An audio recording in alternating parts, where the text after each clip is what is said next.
Although Western civilization is generally considered to be the product of Greek and Roman culture, the Greeks and Romans both acknowledge ancient Egypt as the source of great ancient wisdom.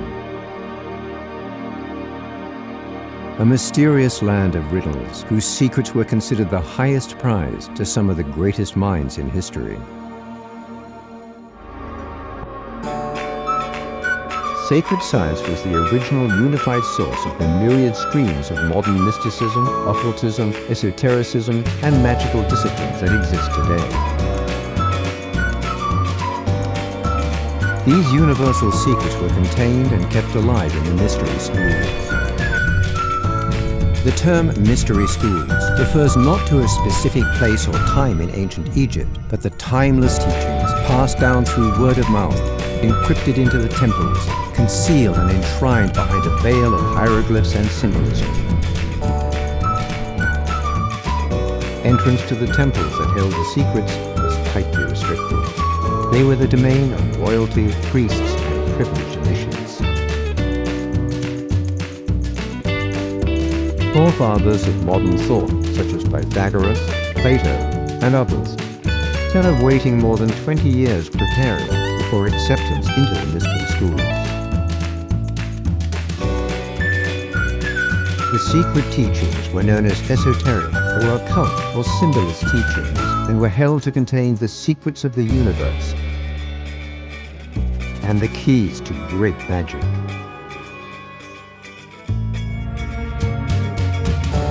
Over the millennia, the temples fell into ruin and eventually so did the teachings they enshrined. All hope of reconnection to the wisdom of the past seemed lost.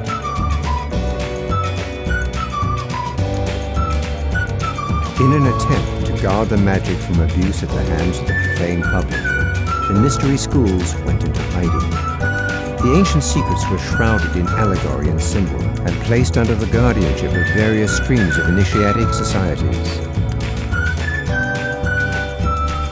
What secrets were held in the mystery schools that made them so important, so sought after? Well, it's this concept that there is ancient, mysterious, magical knowledge, which we initiates only can provide to you, and goes back to the time of Atlantis. All knowledge, the power to heal, the power to destroy, godlike powers hidden within secret societies. One of the secrets was an alternate history of human past that is cyclical. Civilization, consciousness, understanding, and ability rising to incredible heights in the distant past and then falling back into barbarism again and again, like the waves of high and low tides. This story has resonance in all cultures in the stories of the flood or the periodic catastrophes from many ancient myths. In this alternative model of our past, a vast accumulation of knowledge and ability was inherited from previous epochs. A legacy of high wisdom from an incredibly distant past is the source of the mysteriously powerful and unexplained accomplishments of the ancients. Atlantis is significant to understanding the secret societies, as it is said that all the mysteries believed by them have their beginning in this ancient empire. 2,500 years ago, the Greek philosopher Plato set down a dialogue called the Critias. He recounted the story of an ancient Greek poet and statesman named Solon. Solon had journeyed to Egypt in search of wisdom to help the government of his beloved Greece. The Greeks had been beset with factions and troubles, so Solon took counsel from the priests of the city of Sais. An old priest told him, "O Solon, Solon, you Greeks are never anything but children. There is no old opinion handed down among you, nor any science that is white with age." The old priest then proceeded to tell him the story of the lost city of Atlantis. In the centuries that would follow, scholars and researchers have debated whether Plato's Atlantis was intended to be an account of real history or simply an allegorical myth.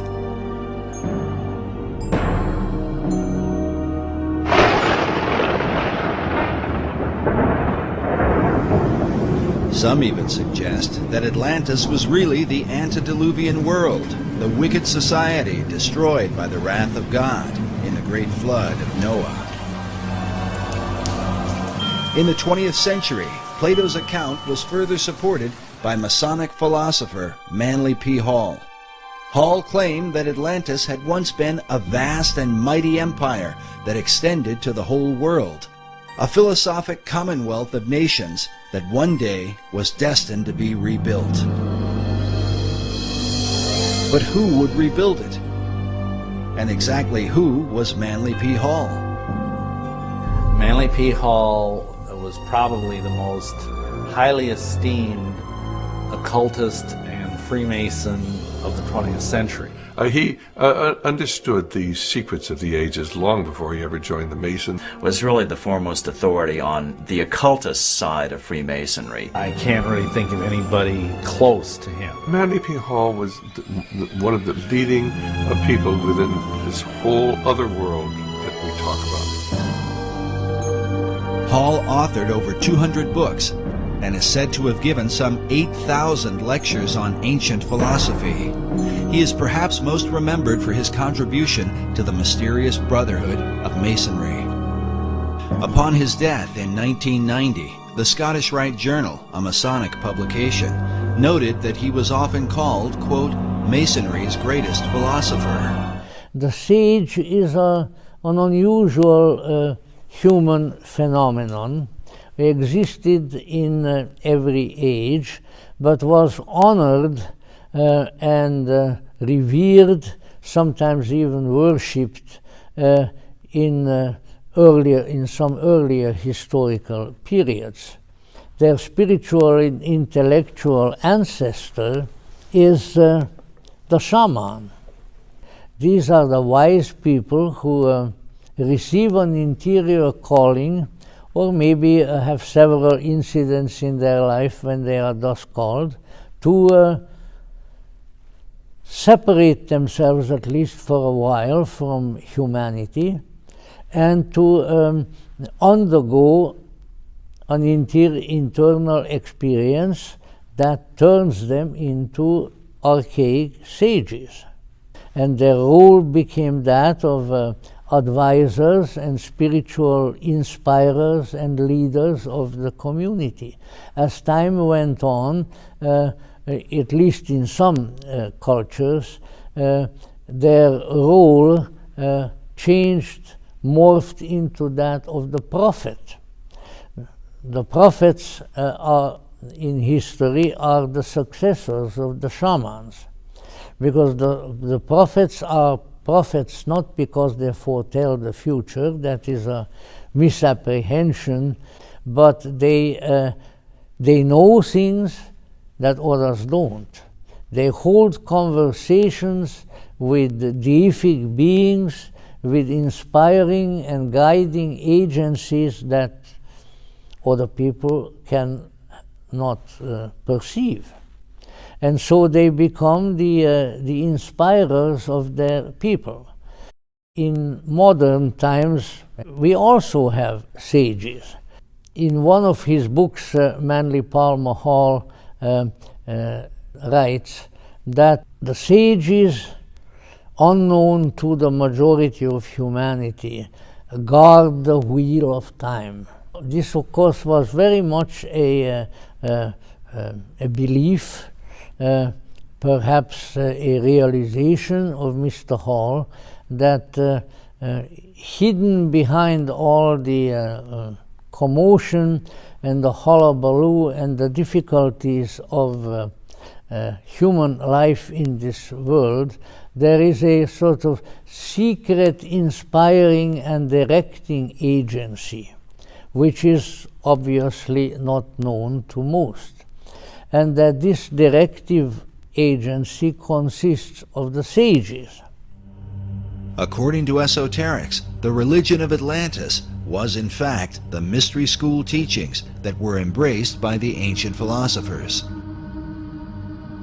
Yet it might be said that none have been as prolific on this subject as 20th century philosopher Manly P. Hall, who wrote such books as The Secret Destiny of America and America's assignment with destiny. It was Hall that many Freemasons are said to have called Masonry's greatest philosopher. The greatest work that he did in Masonic research, he did before he was a Mason. And I was present on occasion, prior to him being a Mason, when he would teach Masonry to officers and to students of Masonry. And the fact that he could do so made us recognize even more that what we possessed and thought was uniquely ours in terms of wisdom was available to others who dedicated their lives in a certain manner. In 1934, Hall founded the Philosophical Research Society in Los Angeles, California, an organization dedicated to exploring the wisdom of all the world's traditions. It began in 1934, and I think in this building, the library itself was finished in 1936. This is one of the leading wisdom libraries in all of North America, if not the most comprehensive itself. The Philosophical Research Library has been highly regarded by esoteric students from all over the world. It is composed of books and artifacts collected by Manly Hall throughout his lifetime. Among those who revered the library was President Franklin D. Roosevelt, a Freemason and student of esoteric tradition. And Mr. Roosevelt himself, you know, back in 1942, after the Pearl Harbor invasion, sent some of his people here to microfiche the works in this library because he looked upon it as a national treasure. He wanted to preserve it. When Hall died in 1990, his role as president of the society was succeeded by Dr. Obadiah Harris. Manly Hall, who was a young Canadian philosopher, sage type, envisioned re-establishing what he called the little Alexandrian library, which was, as you know, destroyed. He was very fortunate in that as he was giving a talk, he was still in his early 20s, a baroness, oil baroness, from Ventura, who owned most of the oil wells in Ventura County, told him that she was going to take care of him for the rest of his life, that no matter what he needed, let her know that she would see that he got it. And she wasn't really joking, because I've looked at the records, and back in the early 30s, when most of the country was in depression, I don't know if California was really in one, but most of the country was, she was giving him $50,000 and $100,000 at a time to go around and search out this wisdom literature in manuscript form and in book form. At 22, Manly began a trip around the world. His pilgrimage took him to many of the great cultural centers in Europe and Asia, from Korea to India, from China to Japan. His journey allowed him to encounter the amazing variety of human cultures, customs, and beliefs, and to experience the common threads of wisdom that bind together all of mankind.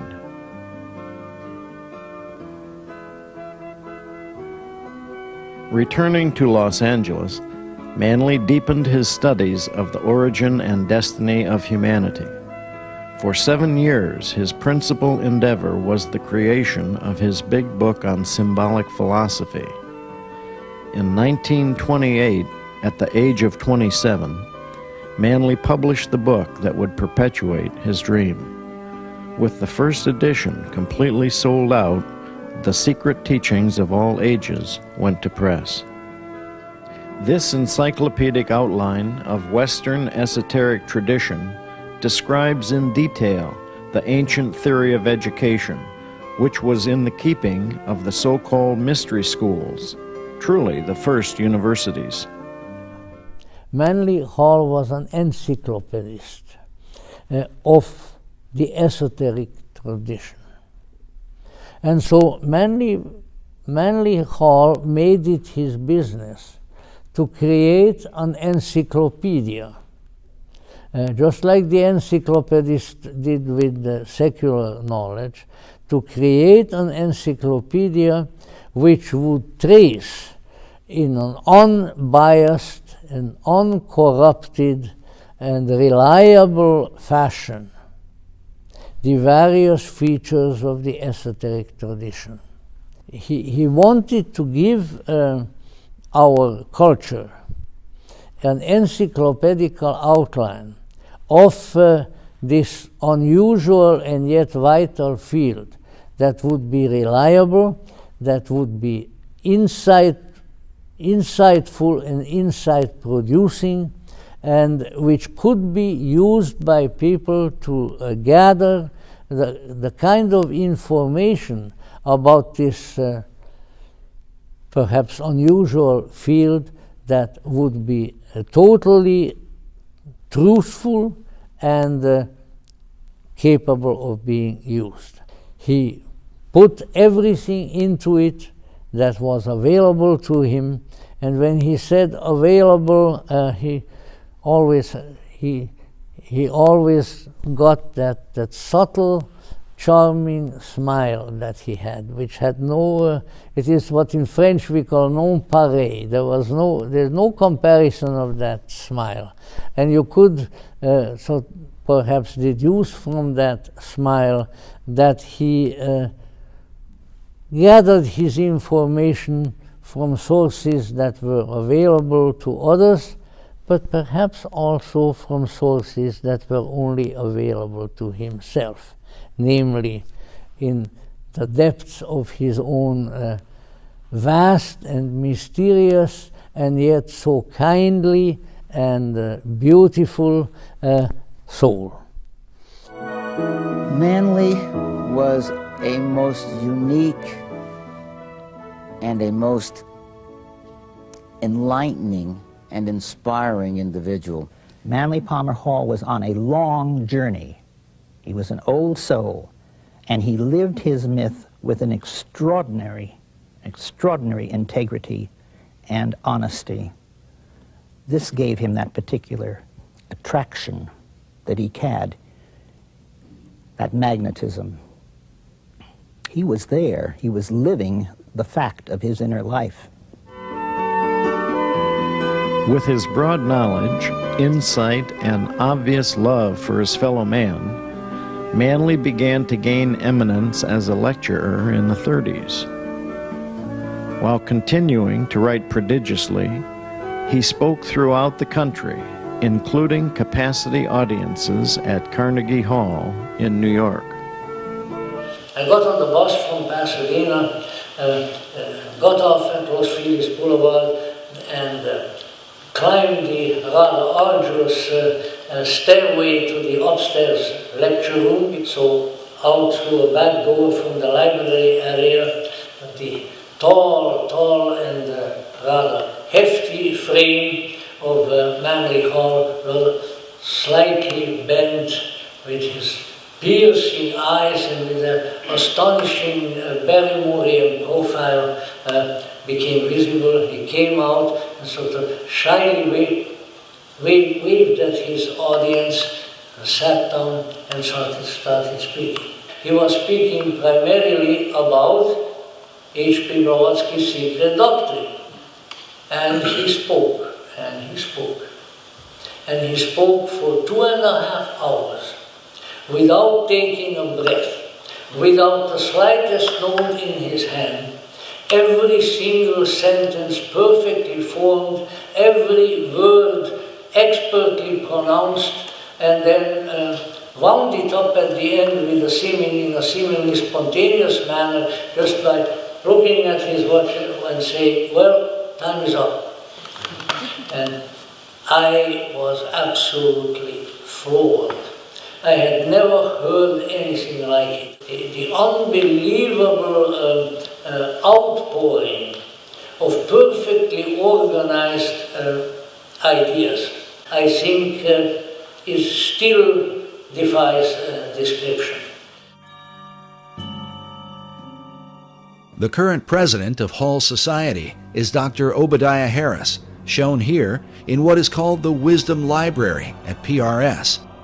According to their website, the library is made up of writings that deal with divination, tarot cards, Kabbalah, alchemy, astrology, metaphysics, Buddhism, theosophy, and secret societies.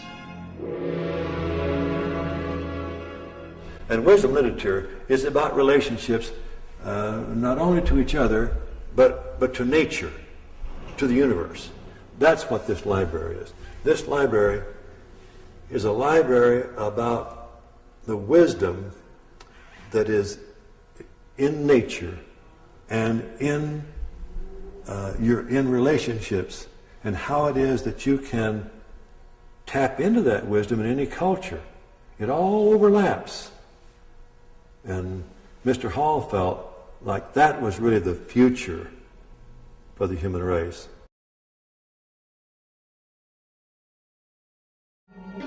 Well, Manly Hall, of course, really was one of the leaders of this whole world esoteric movement for probably 70 years or more. And he wrote extensively about the ancient mysteries, and he eventually joined the Masons and, of course, moved up very rapidly to 33rd degree Mason and then to the upper levels of Masonry. Manly P. Hall was a Freemason, wasn't he? Right, he was a 33rd degree Mason. He was really important as far as trying to figure out what the goals of Freemasonry are in this age. He gives you hints, just incredibly important hints at what they're all about at the root level, what it is they're really striving for, what is their core inner doctrine, which they really don't like much revealing to the rest of the world. It was my privilege to have Manly join the Masonic ranks and have him join in San Francisco. And then when I became Grand Commander of the Scottish Rite, I had the privilege of signing papers for him to be admitted into our ranks. I also nominated him for election to the Knight Commander of the Court of Honor, and then later to become a member of the 33rd degree, and then just recently, within the past 5 years, as recipient of the highest award any Masonic body can make, which was the Grand Cross, which was conferred in ceremonies at Los Angeles. His great friend Burl Ives was there, and Burl had received an honor also. So the two of them were just in rhapsody between themselves to be so honored by this huge crowd and given the opportunity to express a few words. I think of Manly also as a man who truly exemplifies the few words that mean that you follow in the footsteps of those that go before you. Beneath the surface of all Orthodox faiths, there are mystical traditions, through the understanding of which we strengthen insight and become more intuitively aware of that universal plan we must all obey if we are to find security and peace. Mr. Hall stood for something. He was not just a learned man. He was not just a fabulously effective lecturer and teacher and writer, but he was the representative, I would almost say the embodiment of a tradition. But this tradition is the inner, the esoteric, is someone who is in communication or has been in a major communication with a power beyond this world.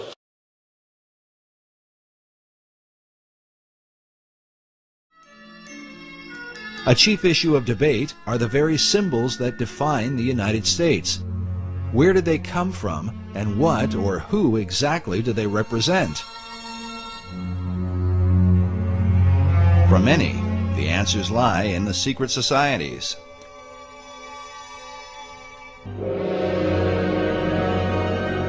Well, I think that this is where the great confusion comes in. America was founded as a Christian nation, but it was also founded as an occult nation. And there have always been two parallel forces here in America. One the Christian, one the occult, dating back into the 1600s. And until you understand that, you can't understand anything going on in the world today. Well, I think it's obvious that anybody who has the eyes to see can see that Washington, D.C., and indeed many other state capitals are festooned with occult symbols. I mean, you can see their influence on the back of the Great Seal of the United States, where in 1782 they put on a pyramid capped by an all-seeing eye with the slogan beneath, Novus Ordo Seclorum, the new secular order of the world. That was in 1782. It was put on the back of the Great Seal of the United States, hidden there until about 1935, when it was taken off the back of the Great Seal of the United States and put on the back of the American dollar bill, where it is today, symbolizing the influence of the secret societies on America. And you know, there are some of our Christian ministries that want to tell you that a cult symbol is a Christian symbol. It just goes to show how effectively the Christians have been misled, and they've been misled intentionally by people who've infiltrated the Christian movement and have told them, oh, this is a Christian symbol. Well, where in Christian symbology do you come up with a pyramid? Where in Christian symbology do you come up with a glorified eye line? This is all the symbology that everybody who's involved with the occult understands. The glorified or all-seeing eye is known as the Eye of Horus, one of the most important gods of the Egyptian mysteries. Because these symbols come from the esoteric realm, it is important to define them according to the thinking of occult philosophers. Hall not only believed that the Great Seal was Masonic, but that it was created through the collective consciousness of the occult societies and represented the secret destiny that they had in mind for America. In 1926, Hall began publishing a newspaper called The All-Seeing Eye, dedicated to his occult views of philosophy. It was during Hall's era that the all-seeing eye of the Great Seal would be taken out of obscurity and placed on the back of the dollar bill by President Franklin D. Roosevelt in 1935. This might all be seen as just a coincidence, if not for the fact that FDR seemed to be familiar with Hall's teachings on the occult. FDR's interest in the arcane and mystical was further reflected in the relationship he had with his Secretary of Agriculture, Henry Asgard Wallace. And so it was then in 1935 when Franklin Delano Roosevelt was the President of the United States, and Henry Wallace was the Secretary of Agriculture. Now, Henry Wallace was deeply involved in the occult. Wallace's interest in mysticism was well known in circles around Washington, D.C. In spite of all this, FDR ardently defended him. According to one account, when one of FDR's close advisors worried that many people considered Wallace a mystic, Roosevelt snapped, "He's not a mystic, he's a philosopher. He's got ideas, he thinks right, he'll help people think." But the question was, who was helping Wallace think? This question has been deemed critical because it was Henry Wallace who suggested to FDR that the Great Seal be placed on the back of the dollar bill. But why? Well, it has a lot to do. Let's go back to really important individuals here. His name is Nicholas Roerich.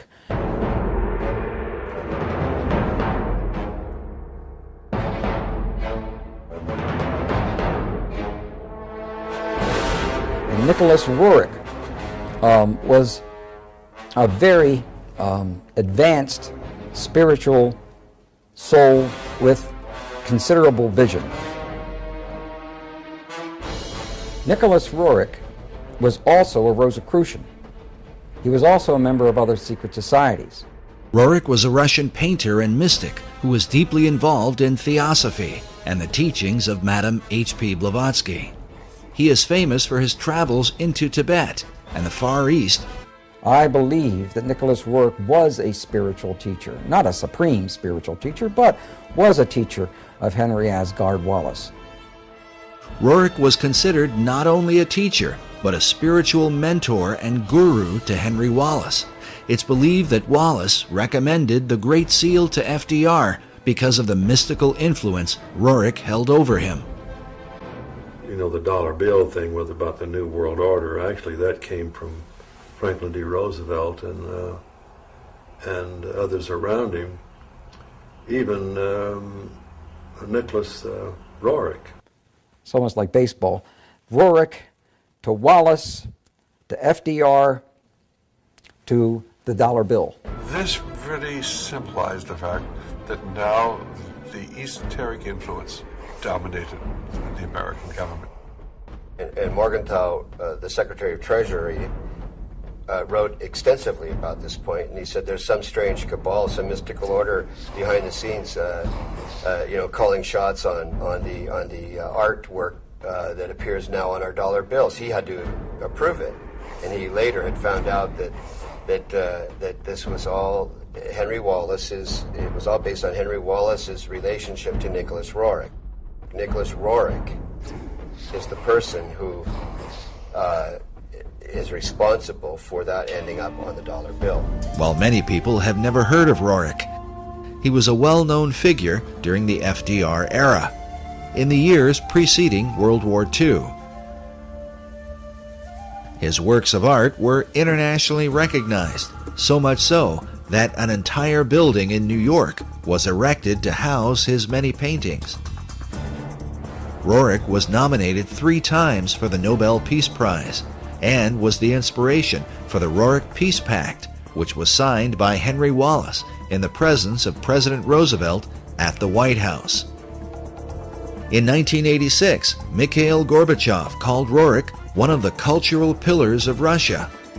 The Russian cosmonaut Yuri Gagarin, the first man in outer space, when asked what the Earth looked like from orbit, answered, very much like the paintings of Nicholas Roerich.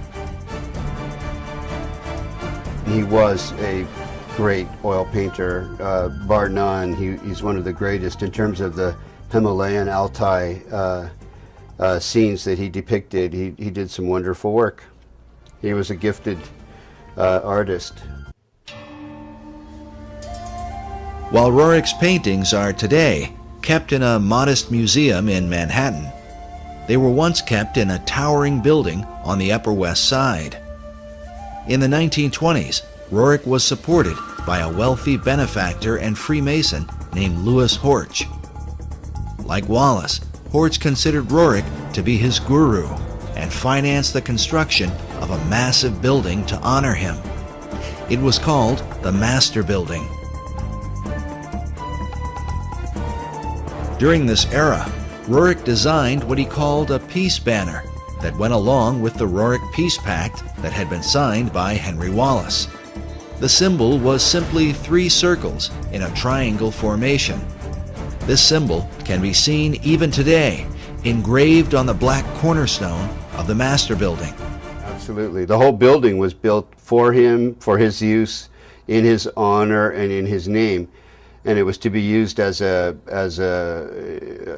place where there would be art galleries, art studios. Great writers of the past lived there. Joseph Campbell was there? Joseph Campbell lived there for a period of time.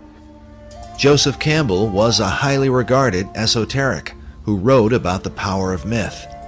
His works are still celebrated by the Theosophical Society to this day. Mr. Hall used to go to the Roerich Museum in his early days, just after he had written the big book called The Secret Teachings of All Ages, because there in the penthouse of the Roerich building met the very elite, the esoteric elite you might say, who were really into not only the mysteries of the great world religions, but also the mysteries that many people don't know that was part of the motivation in the founding of our own country. Is it possible that inside the mysterious penthouse at the upper level of the master building, the so-called esoteric elite decided on the design for America's dollar bill? Remember that the master building was finished in 1929. The Great Seal was not placed on America's currency until 6 years later, in 1935. All of the players in this drama were involved in Masonry, including the Secretary of Treasury, Henry Morgenthau. The Roriks themselves were known for tapping into the supernatural realm. The Roriks were particularly eccentric. Helena Rorik spent much of her lifetime channeling a spirit that called itself Master Mariah, the same spirit that inspired Madame Blavatsky. She started writing and she said, well, I get it from my masters. They're dictating to me, or I see it in the astral light, the inner worlds. Blavatsky explained that these invisible helpers were adepts, or masters, who are part of a brotherhood of enlightened spiritual beings. The average individual says, oh, that can't be true. And yet it is true. And when you talk to the people who are dealing with this, they come in contact with this many times. They have accessed this other dimension. And of course, many of the people who are into the New Age are into astral projection and in contact with these spirit beings. And there really are spirit beings out there. They refer to them as the Masters of Wisdom, or the Great White Brotherhood, or the Enlightened Ones. And they believe that they are guiding society. And so these masters are in separate brotherhoods in India, in Egypt, and elsewhere, who are helping to perhaps control the progress of the planet and spreading the wisdom.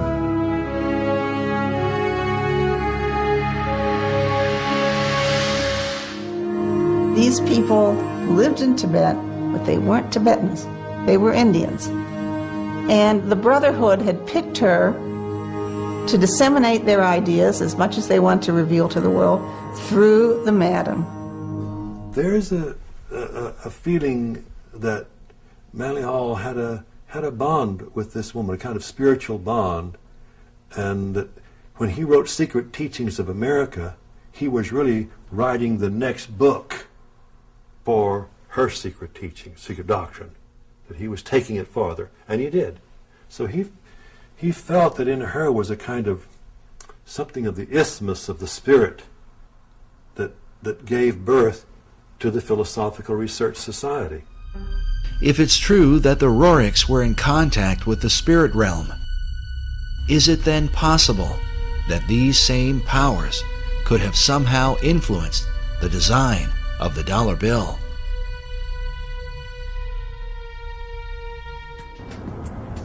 We're at the very top of the master building, and behind you is the river, and in front of you is the outside walling of the meditation room or temple or whatever one wants to call it, the chapel that Rorik had constructed for his private spiritual purposes.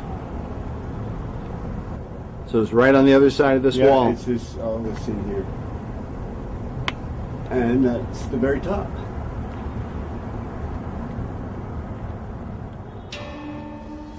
The staggered layers at the top of the penthouse seem to bear some resemblance to one of Rorik's paintings titled Arhat. In Rorik's painting, notice the image of the Buddhist figure sitting inside the staggered stones, perhaps a symbol for the enlightened esoteric elite in the meditation room.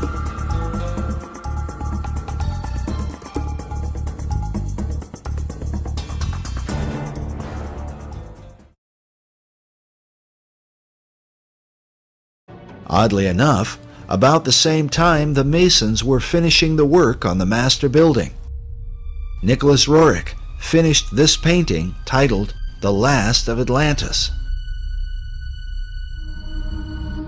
This proves interesting because much of Hall's highly financed research was dedicated to investigating the founding and purpose of America. Through his research, Hall became convinced that America had a secret destiny that was known by the arcane societies of the ancient world. Was it this information that compelled FDR to preserve Hall's literature?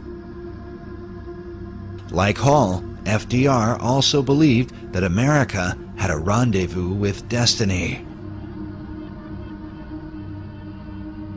Hall's connections to the White House and FDR are mysterious, but do not end with the library.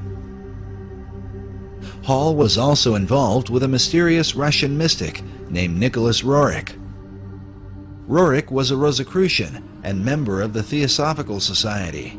He was said to be a kind of spiritual mentor to Henry Wallace, a 32nd degree Mason who would become FDR's vice president.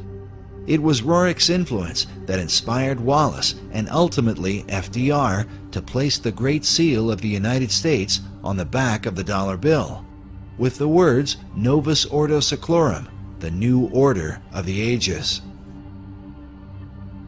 Dr. Harris, will you tell us about this statue here? Oh well, this would be a very favorite thing to Manly Hall. This is Nicholas Roerich. Today, a statuette of Nicholas Roerich can be found at the PRS Library. Well, actually, he lived even in the 20th century up until... What impact could the beliefs of men like Roerich and Manly P. Hall have had on the highest levels of America's government? They jumped a few decades from the New Deal because the Novus Ordo Seclorum can be translated to the New Deal in English as easily and readily as to the New Order or the New World Order. I truly believe FDR believed he was creating a New World Order out of the Depression, and that he had with him and had, you know, encircled himself by people who would facilitate that dream. These visions of New World Order or New World, the world of democracy, that's a part of the very soul that gave birth to this country. According to Hall, one of the chief secrets of Masonry, handed down through the centuries, was the concept of democracy, which was said to be a threat to the kings and monarchs of the ancient world, who ruled by divine right. Yes, it had to be secret because the idea of democracy was worse than heresy. It was treason.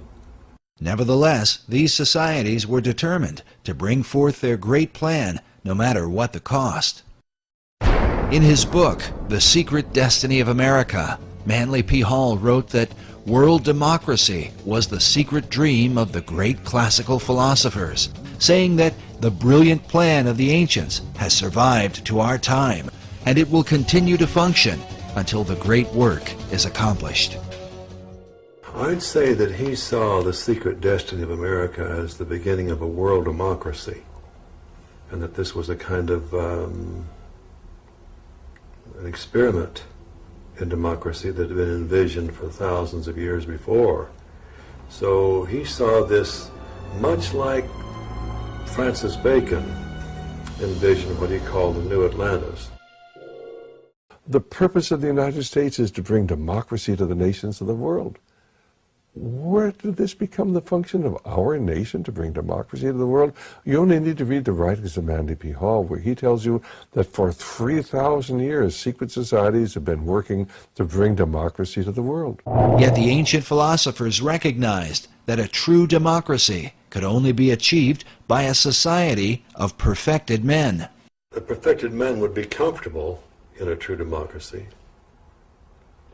and probably a true democracy cannot emerge until there is enough of such human beings in the world that can take over the government of man. It will be that kind of leadership. It'll be like Plato's vision of the philosopher king, the man who has wisdom and the man who has power.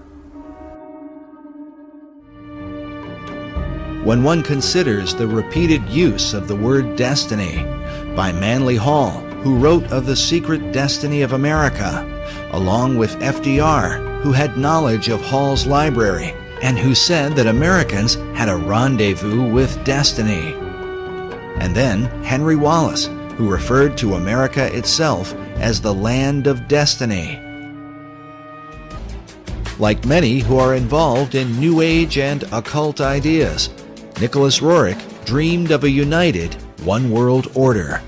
Nicholas Roerich is seen as one of the key individuals, historical individuals, that had a lot to do with the development of the League of Nations and subsequently the United Nations, and is recognized as such in the United Nations building. I'm told, I haven't seen such commemoration, but I'm told it's there. And the history of the United Nations is often characterized in association with Nicholas Roerich's global peace efforts. Roerich's dream was shared by his disciple, Henry Wallace, as demonstrated by the book Henry A. Wallace, His Search for a New World Order. This concept is visualized by the cracked bronze globe that sits outside the United Nations building, where a new world is literally breaking forth from the old. Many researchers have come to believe that the plan of these societies is that, like the Phoenix of old, the America that we know will ultimately be destroyed, and that from her ashes will be born a new world order. According to David Oveson, it was Manly Hall who taught that the American eagle was a cleverly disguised phoenix bird. In his writings, he documents this account from the 1st century A.D. There is a certain bird which is called a phoenix, and when the time of its dissolution draws near that it must die, it builds itself a nest. But as the flesh decays, a certain kind of worm is produced. According to this account, it is from this worm that the phoenix is reborn. This concept of a phoenix worm in its nest seems to be represented at the top of this column on a building found in Europe.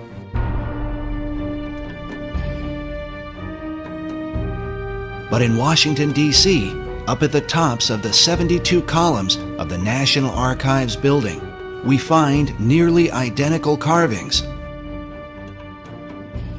all perched beneath the throne of destiny itself. Could this somehow be a veiled reference to the secret destiny of America? And so Manly Hall prepared us for a turbulent and difficult and challenging era within which we live. He showed us how we are part of and we can be a conscious part of a tradition which is rooted in transcendence, which is rooted in something that is beyond this world, wherein really our own true nature originates. That we have within us a seed of transcendental deific light and glory. And if we recognize that, and if we cultivate this seed, this spark within us, then it in turn can put us in touch with its own source. What I try to convey is something that has to be appreciated at a level of feeling. And I can testify to it, that I am one of the few who are still here, who worked with and for Mr. Hall in the last 20 years of his life. I can swear to it that we had a spiritual giant in our midst, and that, strange to say, he is not dead. He is not gone. There is something here in Los Angeles. His kindness and his benevolence, which everybody who was near him has felt, has not left us. And as long as we can keep that in mind, as long as we open ourselves to the kind of message and the kind of influence that he represented, we will not perish spiritually, intellectually, or physically, but that we will be able to go on to a future which will be worthy of our foundations, worthy of the great people who walked among us and taught among us, among which a particular place of honor and reverence belongs to the man whom the world knew as Manly Palmer Hall. All these things have to be corrected and put in their proper relations. And when humanity becomes harmless, it will not be subject to harm. When it becomes aware of the values of life and the principles that it should understand and nourish and protect, it will have a peaceful existence. There's no reason why the human family should not be the brightest and noblest things on the planet at this particular time, and that all other forms of life should gather around it as children gather around the parents, that all the animals and birds and everything in the world would find its place in a world where everything is thoughtful of everything else.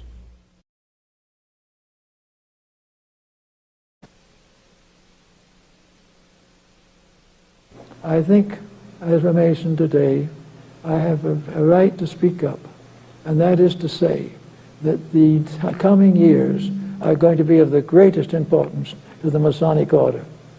By some mysterious circumstance, which is a little, no one has noticed as far as I can tell, the 21st century has a strange reminiscence to the 21st year of a person's life. This is the year of the coming of age.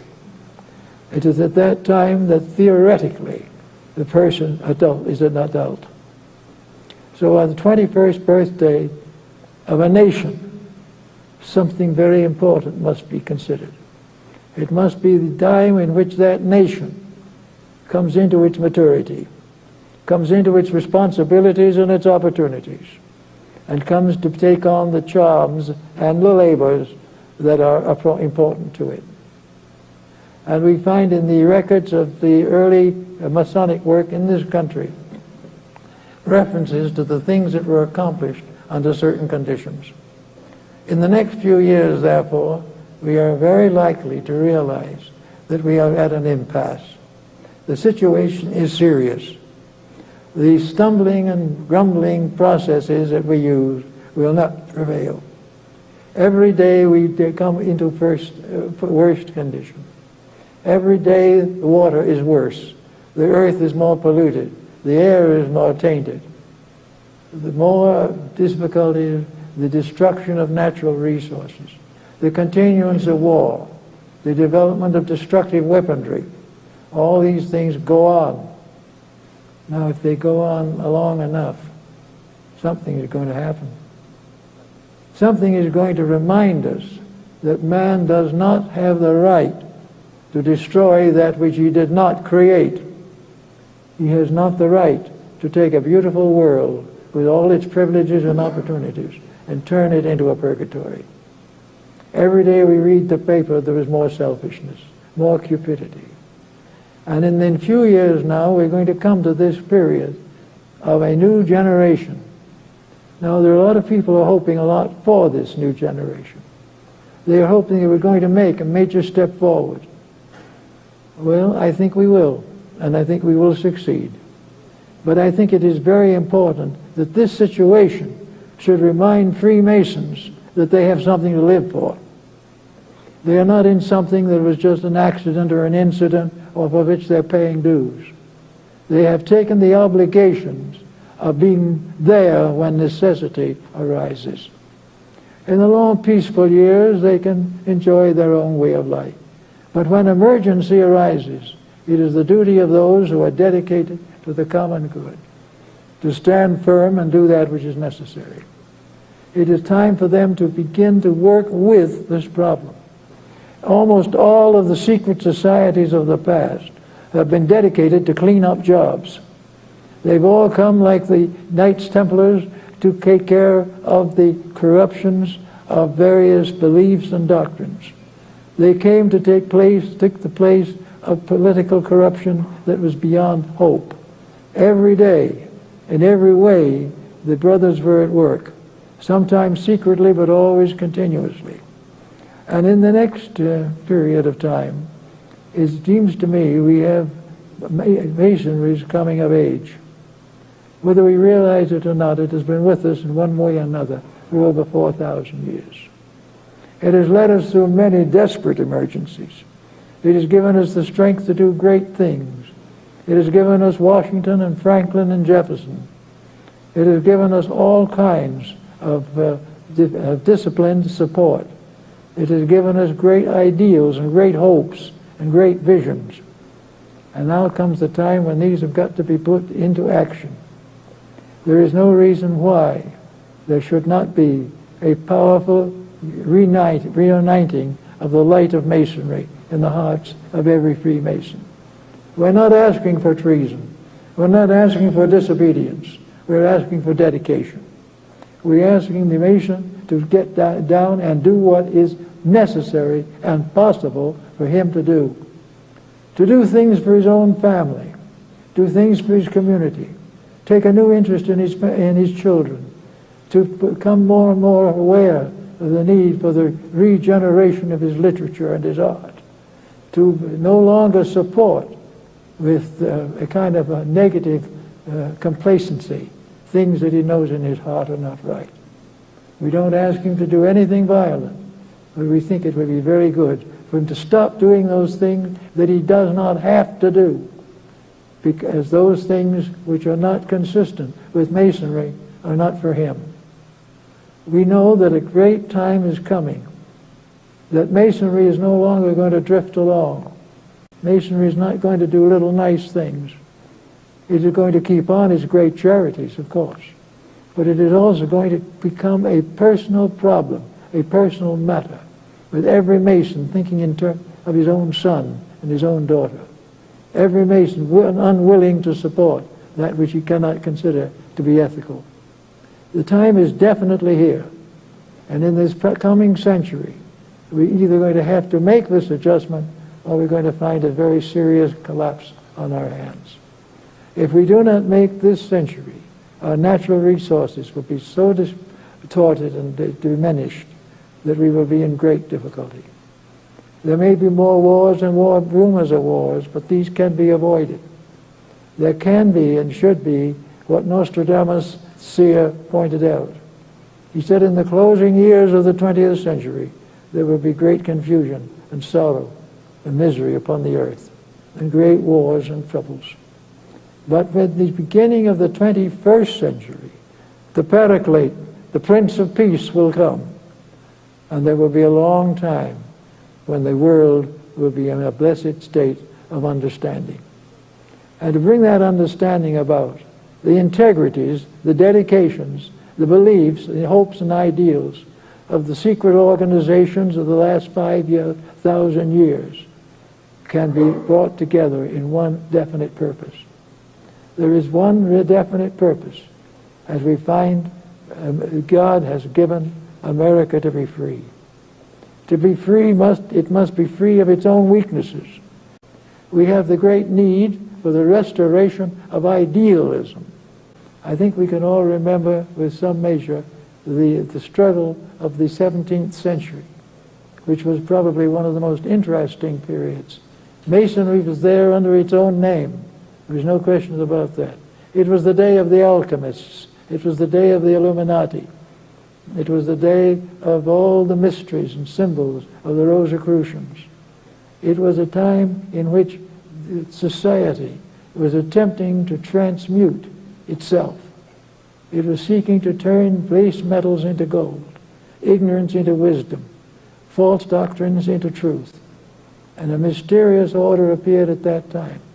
It has never been completely identified, but it published certain manifestos telling the world that there were those who were behind the scenes, who were working and would continue to work, have never ceased working until the great labor had been accomplished. The great transmutation of alchemy is the transformation of selfishness into integrity, the transformation of selfishness and all that it pertains to into the unselfish light of truth. We shall see people for the first time as brothers.